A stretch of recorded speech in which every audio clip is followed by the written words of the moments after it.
Hi everyone, I'm Mom Sandra. Good to see you all. As you can see, Ben is not with me.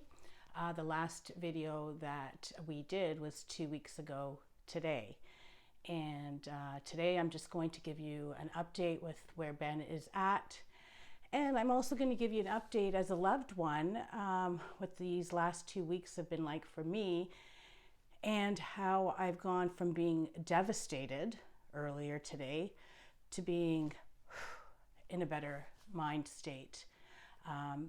The last 2 weeks has been interesting, as in the first week while Ben was in detox, I spoke to him and he was going through many different emotions, which is totally normal when you're detoxing, because when you're detoxing, I know with Ben, he feels things, he gets pissed off, etc., etc. And in a normal day in his life, when he's not in detox, he would just use to feel better. And we've had these discussions.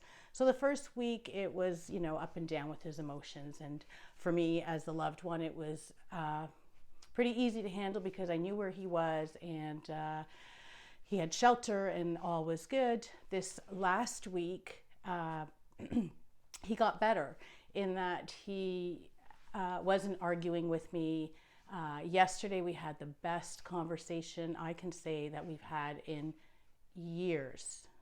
And I say that because we had an adult conversation. There was no arguing. Ben was in a good state of mind. He had been 2 weeks clean and sober, and he was working the program there. And he knew he had another 2 weeks to go. He had a plan for when he got out, what he was going to do. And it was great because he was there. He wanted to be there. And he even said, I'm glad I'm here. I'm tired of the partying. I'm tired of my old life. This is where I want to be. So that was yesterday. That was fantastic. This morning, I get a call. And as soon as I saw that he was on his phone, my heart started racing. And the reason my heart started racing is because where he was, he didn't have his phone. He would call me from their landline. And so right away I knew something's up. I answer the phone and apparently he got kicked out. And as a loved one, it felt like I was just sideswiped. I got hit by a ton of bricks. I was in shock because not even 24 hours earlier, it was a totally different conversation. So I'm in a state, Ben's in a state, he's pissed off, he didn't want to leave, he still wanted to be there. And in those moments, all my tools went out the window. The mama bear in me came out and I handled it. And I'm going to say I had a little bit of a relapse because I'm like, okay, buddy, like, is there any way we can call? I wanted to try to fix it. And I went in this other state. And so he says, well, we can try, but I don't think it'll work. And so it's like, in me, I'm like, okay, well, I had him on the line. So I called the place he was at. We had a 3-way. And I asked, is there any way that Ben can come back? I explained who I was, and Ben was on the line. And the person that answered said, no, there's not. He broke the rules and blah, blah, blah. And he has to talk to the coordinator there before he can come back. And I said, okay, is there any way to speak to that person? And they said, no, this just happened a few minutes ago. And, I just want to say, if I hadn't been working on myself, those would have been major triggers. And I would have wanted to tear a strip off of this person. But I didn't. And I just said, I understand. And she said, I wish you would respect our rules. And I'm like, whoa, where did that come from? Like, obviously she was in a state. So I started to get some of my tools back. And I said, no, I understand. I appreciate and respect your rules. So I thought to myself, oh my gosh, well, that would trigger anybody that might have a mental health issue or an addiction issue. So I don't know that person's story, and that's okay. I'm not judging. I'm just giving you a snapshot of what I've been going through this morning.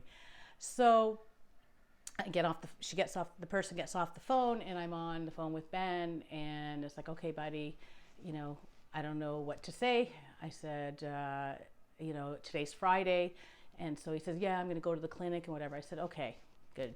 So we hung up. So from there, I'm at this point like in shock because yesterday was an amazing day. He was doing great.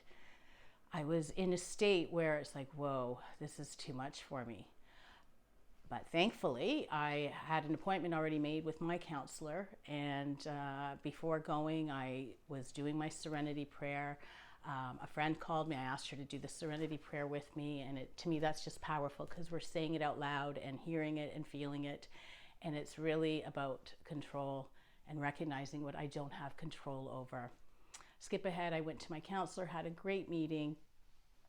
I did a 5-minute meditation on letting go.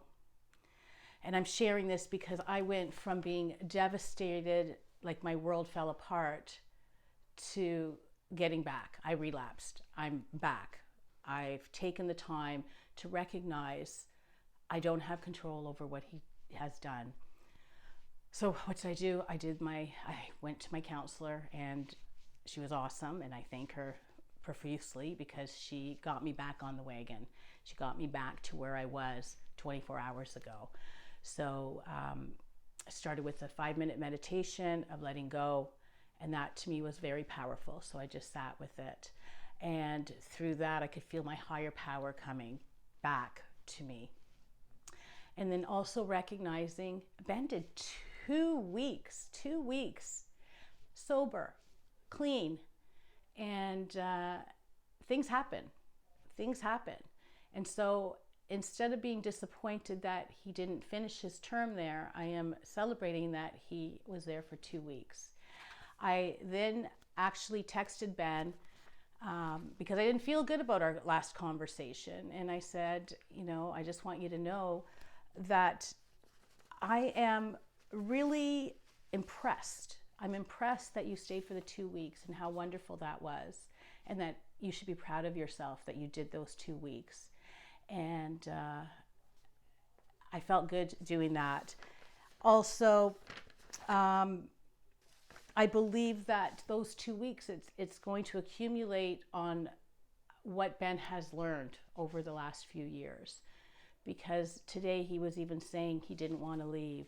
So I know now that Ben has his journey and I have my journey, and he knows that I love him and I'm there for recovery. And a wise person said to me today and reminded me that when one door closes, another door may open. So I see Ben as he broke a rule of some sort. I don't know the details, and it's really irrelevant at this point, but there are consequences, and he is now having to deal with the consequences. I'm not impressed that I made that phone call with Ben because I believe that was me trying to fix it and not have him, go through the consequences. But also part of this learning for myself is to forgive myself, that it's okay. We all have glitches. And sometimes when we're dysregulated, and that's what I was in a state, and I was making these decisions in that moment when I was devastated and I had just learned what had happened. So, I just want to share here that the moral of the story is I only have control over what I do, and Ben has control over his actions. And when something crappy happens, there are consequences. They're not my consequences, they're Ben's consequences. So Ben's consequences are now he's back out on the streets. The plan that he had while he was detoxing for these last 2 weeks, it doesn't mean that these plans still won't happen. But unfortunately, being kicked out, he doesn't have a place to go. So he's back on the streets. It is his choice what he chooses to do.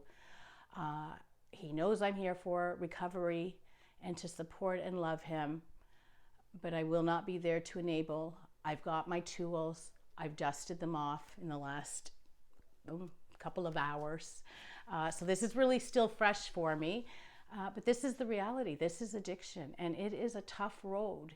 So anybody that has someone that's struggling in their life, or you're a loved one, I feel you to the core. But the important thing is that we have control over what we choose to do. As much as I want to fix Ben, as much as I want to, get out there and try to, do things for him, I can't. He's an adult and he is learning, and he's a smart, intelligent young man. And I pray for his safety, and I pray that he makes good decisions. It is out of my control. So I went from yesterday was a really great day. This morning, I got this devastating news, I thought was devastating at the time, to being back to calm, using my tools, and recognizing that things happen. There are things to learn. And for me, it's getting back on and using all my tools and remembering where there is breath, there is hope. Thank you. And thank you all for your support and messages. I truly appreciate it. And when I do have the opportunity, I do read them all to Ben. So thank you. Where there is breath, there is hope. Take care, everybody. Be safe, be smart.